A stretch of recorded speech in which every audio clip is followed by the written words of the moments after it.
Back in the late 1960s, when Star Trek was still on the air, Leonard Nimoy's lawyers managed to get a special deal for the Spock actor. Whatever perks were granted to William Shatner, the same would be granted to Leonard Nimoy.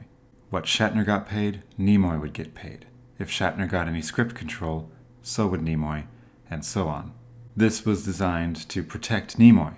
He wasn't the star of the show, but Spock was a very popular character.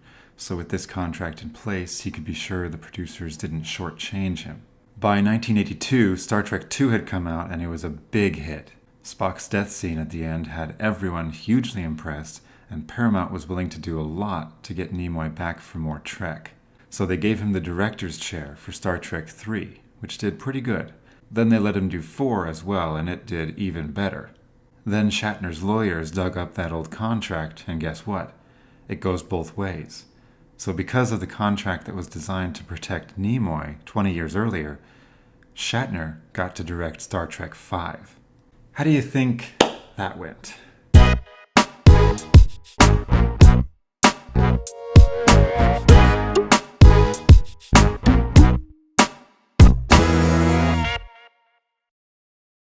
Hello and welcome back. I'm the Big Shot Critic, and today we're finally covering Star Trek V: The Final Frontier. There's so much to say about this movie, and I've had to narrow it down a lot to focus on one particular aspect, that is Shatner's direction. It's not a good movie, but I'm taking the position that it's only bad because Shatner lacked directing experience and bit off more than he could chew. I'm taking the position that a lot of his directing instincts are actually very good.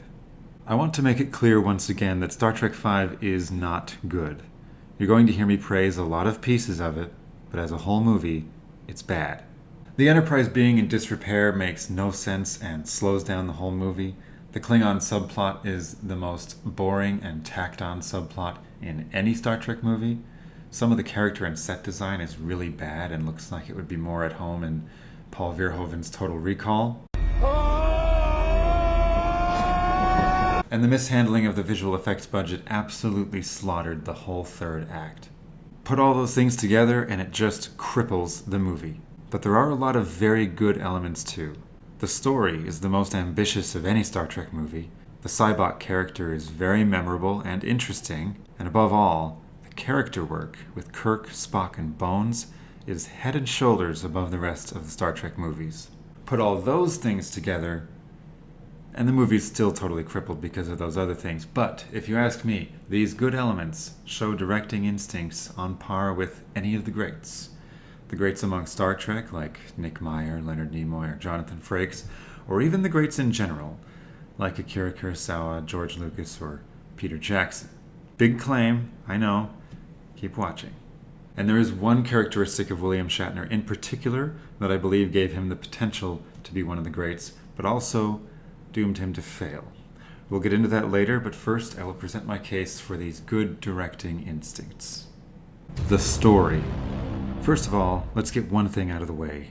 The only other Star Trek movie that comes close to being as ambitious as Star Trek V is Star Trek the Motion Picture. But I put Star Trek V ahead because the motion picture doesn't try to bring God into the mix. Shatner's original concept was that the Enterprise goes in search of God, finds the devil, and by extension proves that God is real. Gene Roddenberry came forward right away and said, No, Bill, you can't do that. The studio doesn't like it when you do that. In the late 70s, Star Trek was prepping for a return to television, and Roddenberry wrote a pilot called The God Thing. Paramount decided to bring Star Trek to the movies instead, and that very same script was altered and changed and eventually became Star Trek the Motion Picture. But The God Thing was dialed down until it became V'ger. Shatner had to do the same thing and dial it back. So in the finished version of Star Trek V, they don't meet God and they don't meet the devil, but they do go in search of God and they do meet an alien pretending to be God, which of course leads to one of the best lines in the movie. Excuse me, I'd just like to ask a question. What does God need with a starship? But I don't think any of those changes diminish from the ambitiousness of the story, because Shatner still tries to cover the same thematic ground that he originally intended. He also wanted to cover the final frontier out there and the final frontier in here. and the movie covers both. And let's not forget the holy man and the questions of faith. So even the dialed back version is still almost insanely ambitious. And the really scary part is, he almost actually pulled it all off. Thematically speaking, Star Trek V almost successfully covers all of these things. Shatner was that good. Sybok. Firstly, William Shatner's concept of the Enterprise having a run-in with a holy man, a messiah figure emerging from the desert, is very new and very creative. It's something we've never seen before. That's Shatner's idea. The concept came from televangelists. Between 1985 and 1990, cable subscribers in the United States of America surged from 32 million to 50 million. With almost all televangelism happening on cable, televangelists had a similar surge in popularity. There were also a couple of high-profile scandals around that time involving televangelist preachers.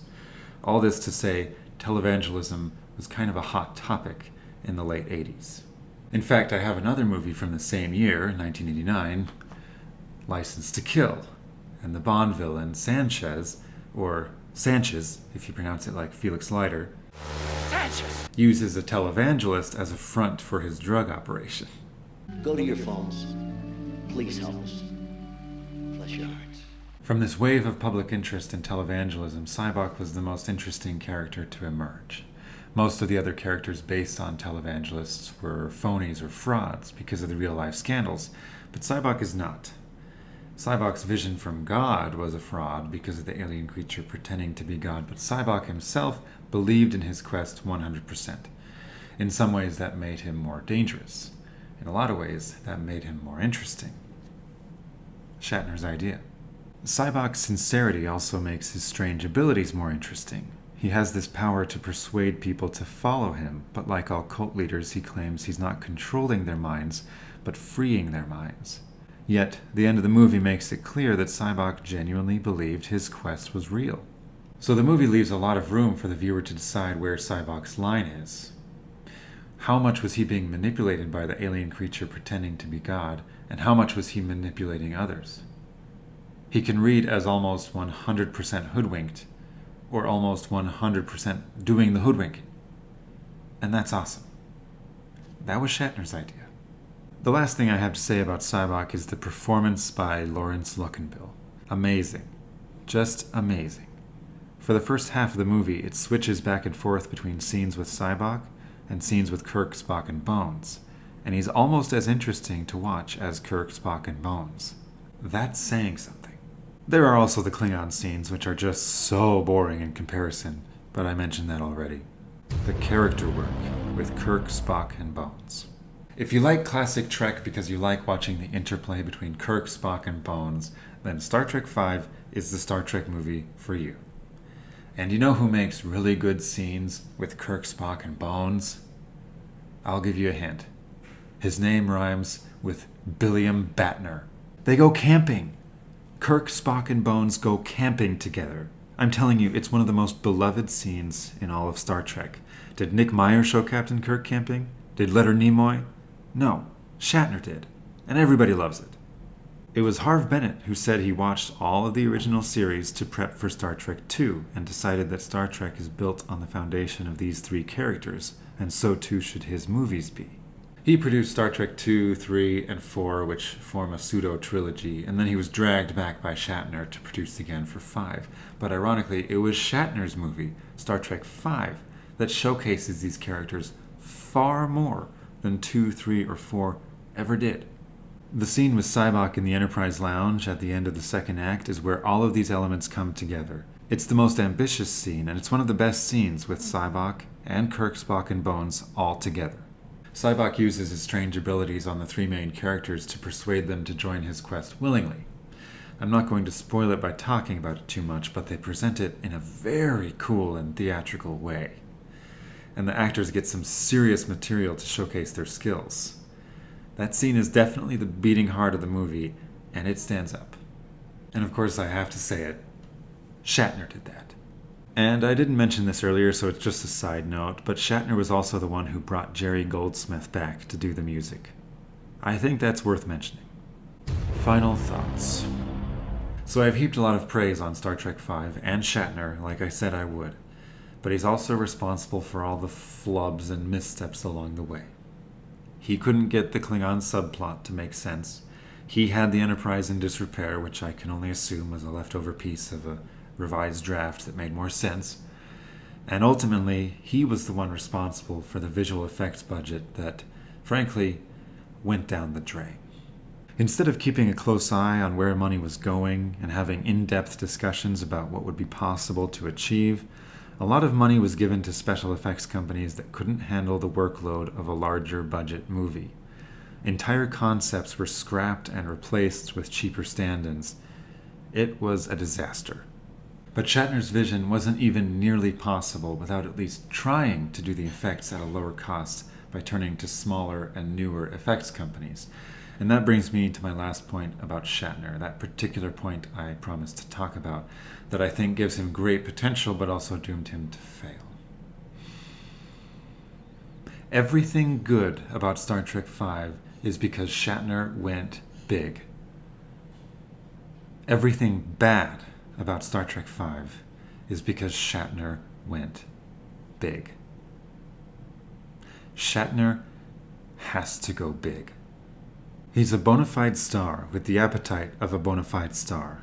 Even when he does interviews, he has that persona. He's an entertainer through and through, and if he's going to direct a movie, there's no way he's going to play it safe.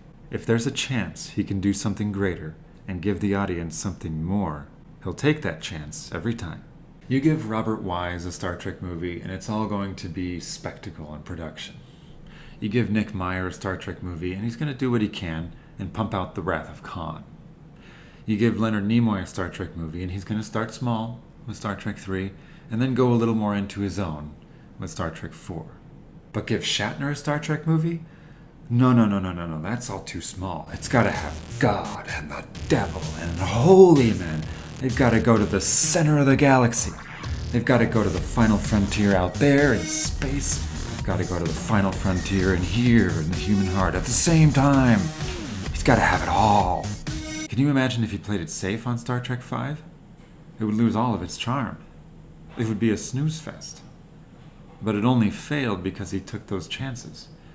That's why, 1, I think we got the best version we could have got, and 2, it was doomed from the start. I fear it's the same story with Shatner's directing career. Going big is what gave him great potential, and going big is what doomed him. He just couldn't start small, and I have a lot of respect for that. So anyway, that's what I think about Star Trek V. Now it's time to go back to my favorite little contest on this channel, Gene versus George.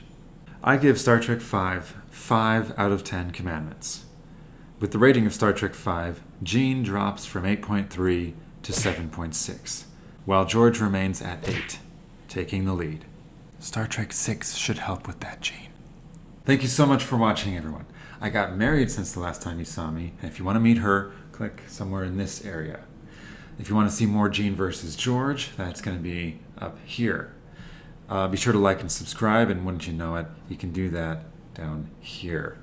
And this video, this corner, is going to be a mystery. It's whatever YouTube thinks this viewer will like most from my videos. Ooh, what a mystery. So I'll see you next time. Bye-bye.